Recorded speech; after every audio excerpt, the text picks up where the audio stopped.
welcome back. Today we'll be doing some Iron Warriors. We have some of the new sculpts in here, which is fun.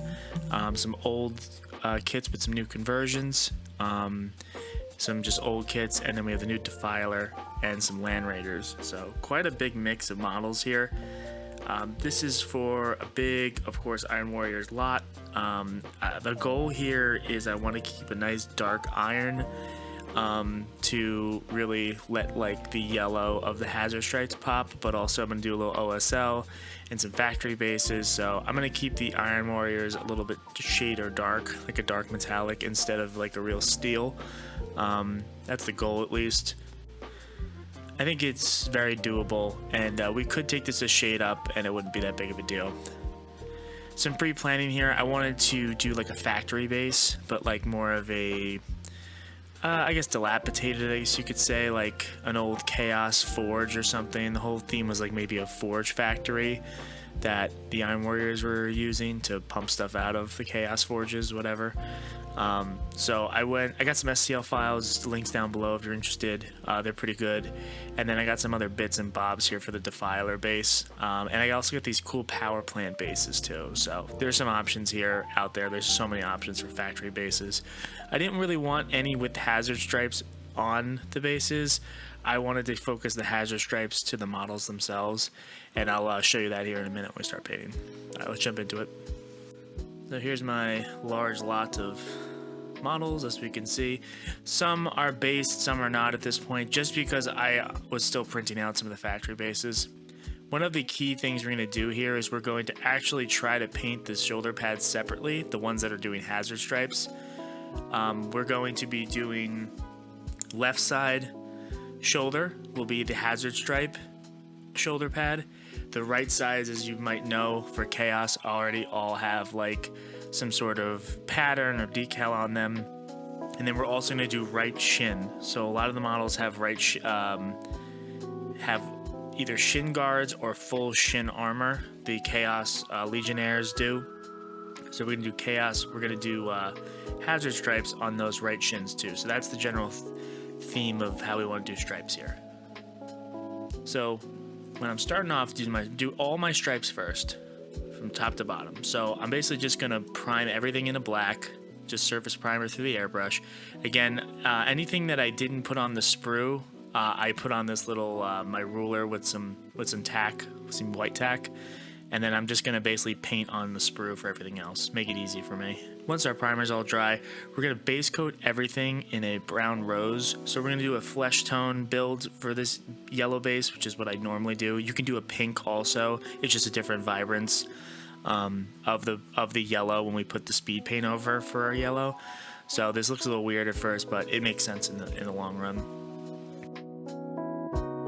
After I have all the shin guards and shoulder pads I'm doing, base coated in that dark rose, I'm going to hit a brown rose on top of that with more of a, I'm going to try to shoot to the tops of the cylinders. So on the shoulder pads, I'm going to focus more to the top curve, and I'm going to shoot a little shot there on each of the shoulder pads. Same thing with the shins. I'm just going to try to focus the light onto one area of the shin as well.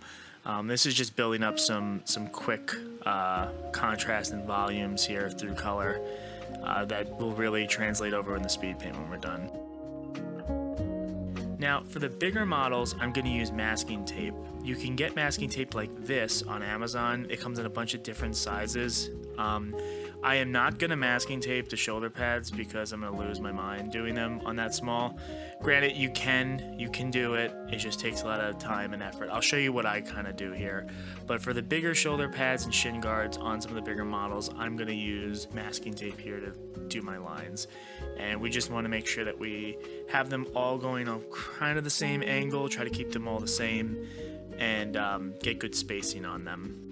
So for the non-masked shoulder pads, what I'm actually going to do is freehand draw some hazard stripes on each shoulder pad. Now this is not the greatest idea if you want clean lines, because you got to have a good hand for it. Now if you go look at Duncan Rhodes or some of the older YouTube videos that are done on hazard stripes, those guys are legends. Like, they can paint a nice smooth, correct thickness line a million times. I cannot. My freehand's good, but not.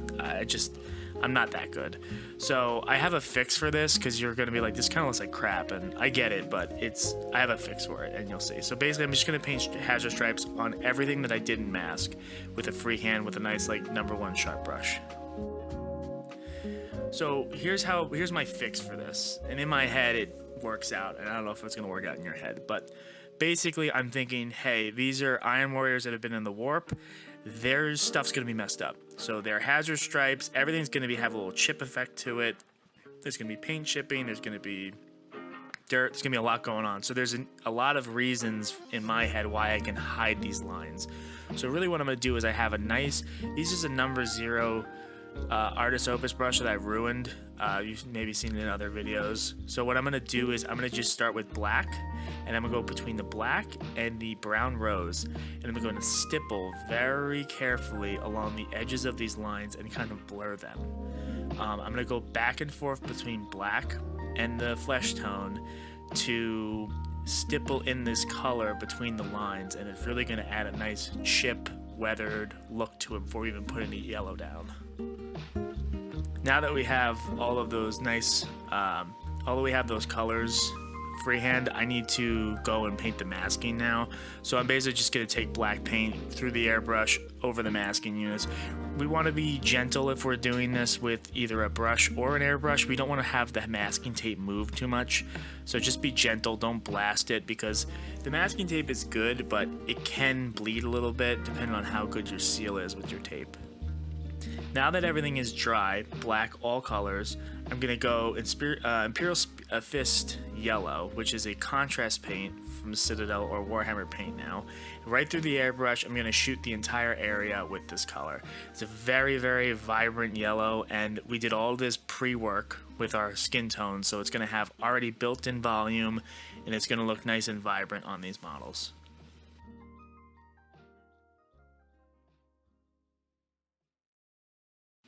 Now I'm going to mask all this stuff. So before I do any of that, I'm going to shoot anything that I did hazard stripes with a coat of gloss varnish through the airbrush.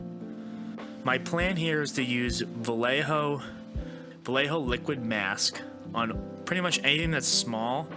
Any of the bigger stuff like the Defiler, the Land Raiders, maybe even some of like the Mutilators, I'm going to use putty, the black AK black tank putty, to mask off all the work I already did. Because what we're going to do is we're just going to cut in all the rest of these colors with a black metallic. So when you're using this liquid mask from Vallejo, it's pretty good. You actually don't even need to go that thick, even though I was kind of generous and I went thick in a lot of parts. That's because I put a gloss medium down first, so I didn't have to worry about anything getting pulled up. Theoretically, you don't even have to put the gloss down, but if you have it, it's just, you spend all this time doing this work, it's like one quick step, you might as well take it. And you can pretty much just paint this on, and you just, where this trim is, and all the parts where the trim overlaps the pads, you just want to be careful that you don't flood over that too much. Again, not the end of the world, because we're going to paint over this trim anyway, but just a thought, you don't want to go crazy with the mask. You just want to keep it pretty much where the hazard stripes are going to be.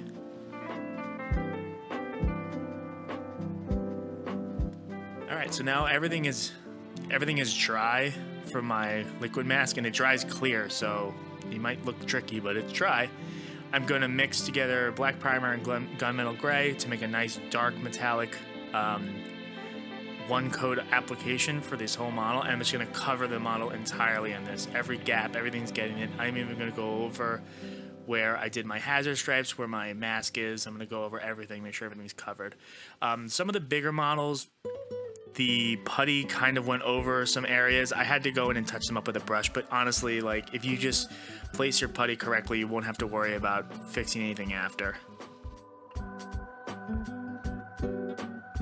Now that everything is dry in our prime step, we're going to take off all the masking. Remember, a trick with the mask is you do not want to leave it on overnight. I've heard stories about it not coming off well, so I did this all relatively quickly. I did the mask, had my prime ready to go, I primed everything. Once the primer was dry, I came in with a toothpick, a brush, a tweezer, and I just gently, you just have to prick up like one side, and then you can pull it all off with your finger. You can also rub it off. There's a few different ways to get this off. It comes off pretty well, especially once it adheres together nicely, so you can kind of pull it off in one piece on a lot of models, which is nice. So now that I have my basically model base coated and my hazard stripes done, I just have to fill in and cut in the rest of the colors here. So I'm gonna make a darker, even darker metallic for my guns and some of my weapons. So I'm just gonna take Grim Black, which is a speed paint, right out of the bottle, and just cover pretty much anything that needs to be black. So guns, backs of the knees, some cabling might get it black. I'm kind of going to go around the model and see where I want to differentiate the metal colors, and this will give a nice dark, super dark metallic finish to everything, and you know, it looks really good. Anything that's leather too, I'm going to start cutting in with a Banshee Brown as well. Pretty simple, just cutting in colors here.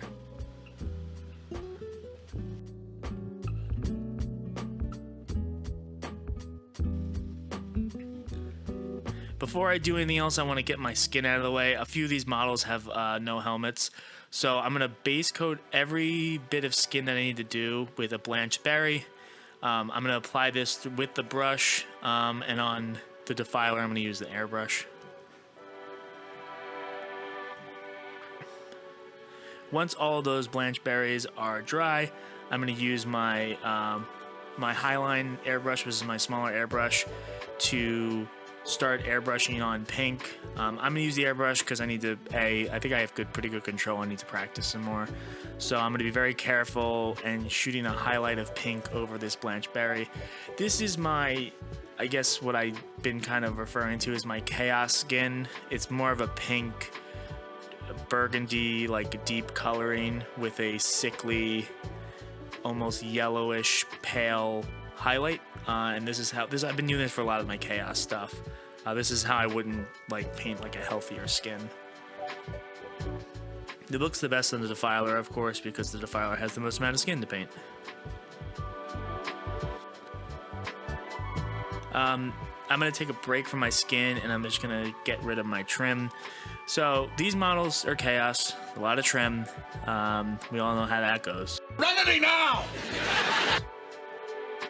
But basically, I'm just going to take a nice sharp #1 brush, and I'm going to work around every single model and get any trim that needs to be done. There are some parts of some of the cabling or some of the extra like machinery of the Iron Warriors. I might hit in some bronze here and there. I just need to start differentiating some of the other components on these guys. I don't want it to all be one color of steel, basically.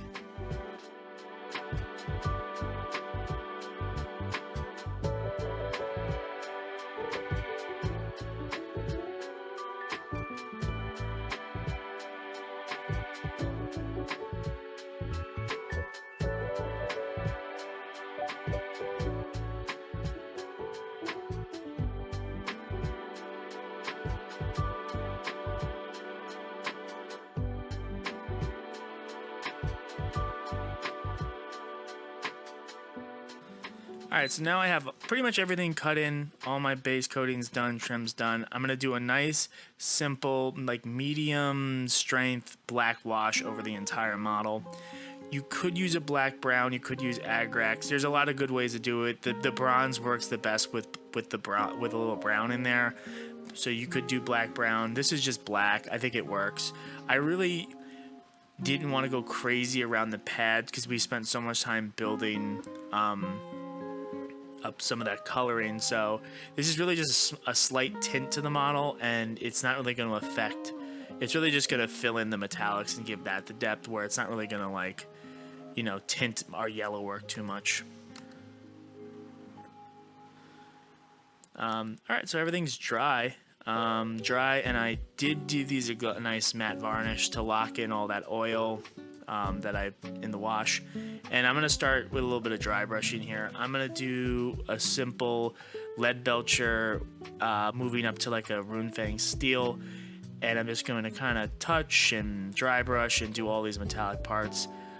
There's a lot of shine going on already and a lot of depth we've already built, so I'm just really being careful here. I don't want to gloss them up too much. I don't want to shine them up too much. I still want them to have that beaten look, which is why a dry brush is really nice for this. The irregular patterning of a worn dry brush, or you could stipple with a normal brush. Either way, you want to have like irregular dots building up into a filter around your circular components or your round curves, your cylinders, and that gives it kind of a beaten look, which is, I like that for this kind of chaos metal. I usually kind of fall back to this method a lot.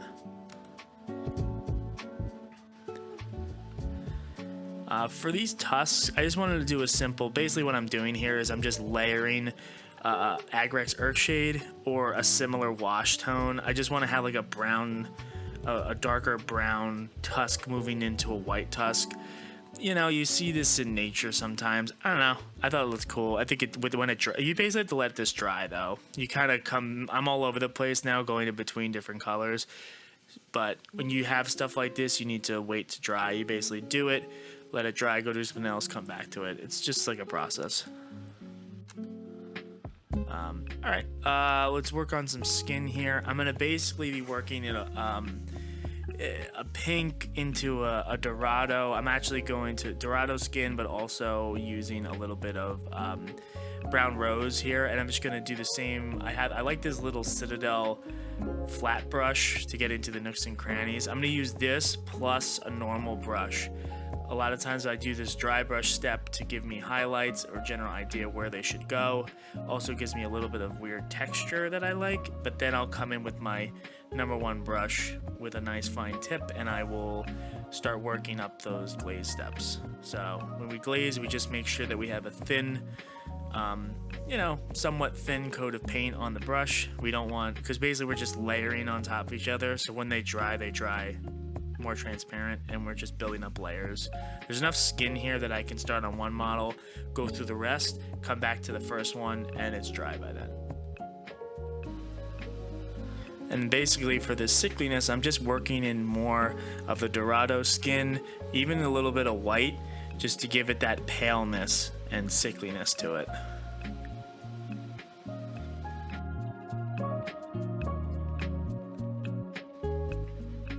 So now in general, I'm going to move on to some other things. I'm not going crazy with the OSL on these models, but there were a few things I had to do with the plasma. And I also wanted to do the venting on the back of the Terminators, because I wanted this like internal combustion engine feel to some of these models. So I just have some I have a thinned oil wash of white oil with like mineral spirits to make sure it runs into the recesses, and I'm going to fill in all the plasma and a lot of the venting. A lot of these models have a lot of venting, so I'm just going to work my way around all these models and fill in when I need to. Once everything's dry, any other models that need OSL, I'm going to hit with a white ink to lay down where the halos of light are going to be coming from. Now these are glowing molten stuff. They should not give out as much light as like a flaming sword, so I'm going to keep them very small, and I just want very soft glows coming from these glowing parts. In a defiler's head though, I kind of went in there and ripped this head off because I wanted to do a background glow. This is different. This is more of a lighted glow, so I'm going to shoot from underneath the defiler's head and behind in the opening, I guess we can call it, to the armor. That's where I want. So for my base coat here, I'm going to be more of an acrylic ink mix, but it's more like acrylic paint. So I'm using light orange mixed in with a fluorescent orange. Both of these are paints. I did use a little bit of fluorescent orange ink that I had just to thin it down for my airbrush instead of using thinner. So 2 passes of this is actually a very good coating for the bottom of what I want. I don't want these to go a full fire range of colors. I kind of just want to use this orange, fluorescent orange, and kind of go right into this Wild Rider color, which is a really nice mix of red and orange that Citadel makes.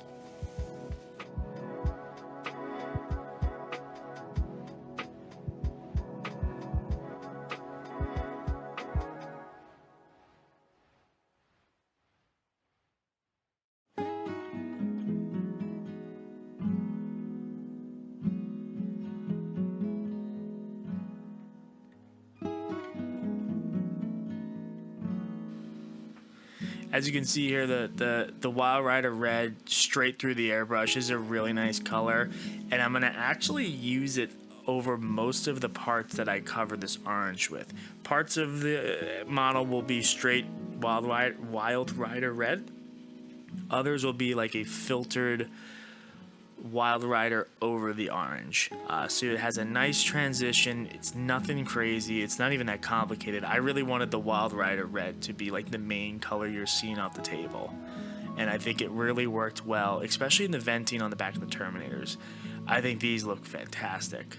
For this, I basically just shot it in one corner. And don't worry about overspray, because we're going to go in and fix a little of that overspray.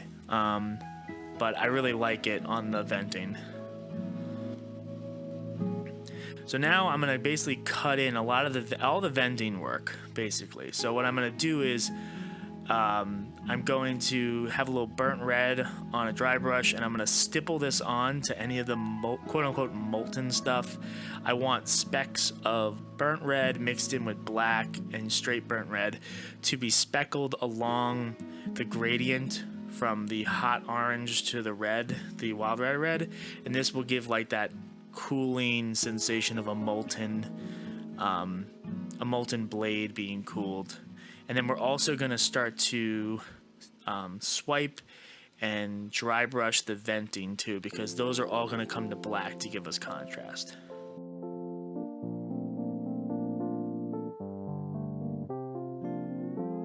Here with the basically burnt red black mix, I'm cutting in on the venting using my dry brush to guide me along the tips of where the vents would be. So I'm only getting paint on the tips and not getting it into the recesses where all of my color work is.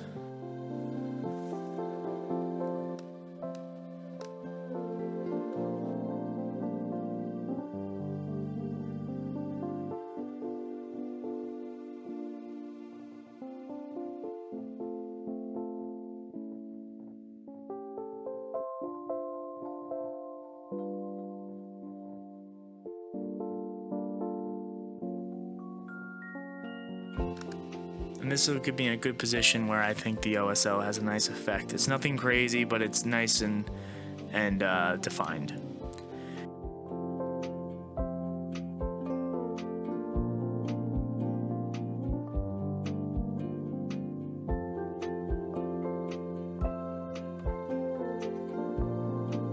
Finally, for the bases, I wanted not a rusted out factory, but I wanted a worn Chaos factory with definitely some rust. So instead of like jamming the dry pigment powder in like I did in some other videos, really what I'm doing here is lightly tapping the bases with this pigment powder. And I'm using a mix of the old rust and the oxidized rust. And I'm basically just going to place it onto it, and I'm going to use my brush to wipe it off. And I'm going to go back and forth, and really just make it look dusty and get it in the crevices. Some models have a little more than others, but I thought that was a nice differentiation between some of the models.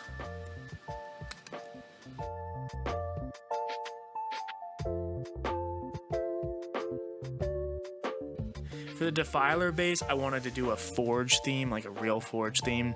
So I found some of these bits that you see here, and I glued them on. And basically all I did was spray them all black, dry brushed them, steel, gray, light gray. I did some bronze, and I basically just worked a lot of these colors we've been using this whole time and kind of give it a little bit of a feel here.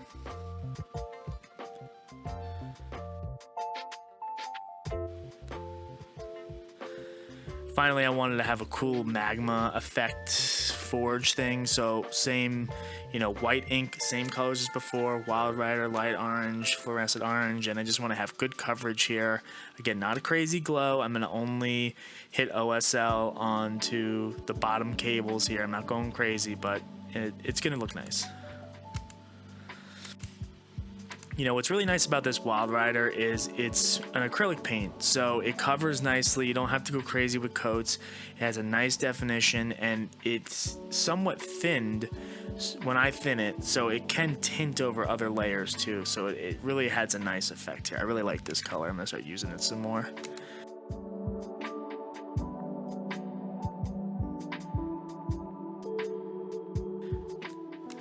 when we get, so here I have at the final, images here, like that forge is sick. It looks great.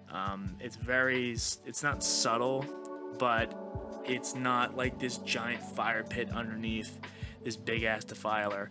But I think the defiler is fantastic. I think that thing came out great. The pigment powders didn't go crazy with them, but still they're impactful, and it just gives you a nice idea of what you're going for here. This is a cool army. I really like doing these. I was afraid of those hazard stripes, and then I kind of found my cheap way to do them quickly and not clean and not go crazy about worrying about the lines. So yeah, a little bit of a shortcut, but I think it looks cool. I think it translates. You know what it is. You see their hazard stripes, and you're like, okay, I get it. Like, they're worn down. Anyway, thanks for watching. Thanks for checking it out. I'll have some more stuff coming up here soon. I got some more chaos, but I also have some cool Seraphon ideas coming up, and I got my own stuff I got to paint. So plenty of stuff on the way. Catch you guys next one. Thanks.